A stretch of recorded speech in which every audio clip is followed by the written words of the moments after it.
વર્ષ 2022માં સુરતમાં અલગ અલગ જમીનોના ડુપ્લિકેટ દસ્તાવેજો બનાવવા બાબતે અઠવાલાઇન્સ પોલીસ મથકમાં નોંધાયેલા છેતરપિંડીના ગુનામાં લાજપોર જેલમાંથી વચગાળાની રજા પરથી 2.5 વર્ષથી ફરાર આરોપીને મોટી દમણ ખાતેથી ક્રાઇમ બ્રાન્ચે ઝડપી પાડ્યો છે। ગુજરાત રાજ્યના પોલીસ મહાનિરીક્ષક દ્વારા છેલ્લા 30 વર્ષથી પકડાયેલા ગુનેગારો તેમજ જામીન ઉપર બહાર આવેલા ગુનેગારોની માહિતી એકત્રિત કરવા માટે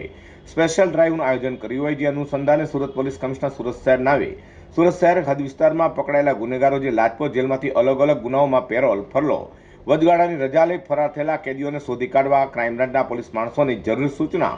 અને માર્ગદર્શન આપ્યું, જેના અનુસંધાને ક્રાઇમ બ્રાન્ચના પોલીસ ઇન્સ્પેક્ટરોની રાહબરી હેઠળ નાસ્તા ફરતા સ્કોડની ટીમ વર્કઆઉટમાં હતી। તે સમયે ક્રાઇમ બ્રાન્ચના નાસ્તા ફરતા સ્કોડની ટીમે બાતમીના આધારે મોટી દમણ જેટીમાં કૃપાલીનગર સાગર બોટમાંથી વચગાળાના જામીન પરથી ફરાર થયેલા કેદી અરવિંદ ઉર્ફે શીલા કાનજી માછી ટંડેલ ઝડપી પાડી તેનો કબજો લાજપોર જેલને સોંપવાની તજવીજ હાથ ધરી હતી। વધુમાં ઝડપેલા આરોપી તેના સાગરીતોએ મળી 1 નવેમ્બર 2020 થી 17 મે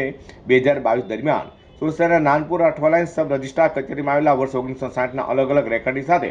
છેડછાડ કરી સુરત શહેરના અલગ અલગ 3 જમીનોના ખોટા ડોક્યુમેન્ટ બનાવી છેતરપિંડી વિશ્વાસઘાત કરી ગુનો આચર્યો છે। જો ક્રાઇમ બ્રાન્ચે આરોપીનો કબજો લાજપોર જેલને સોંપવાની તજવીજ હાથ ધરી છે।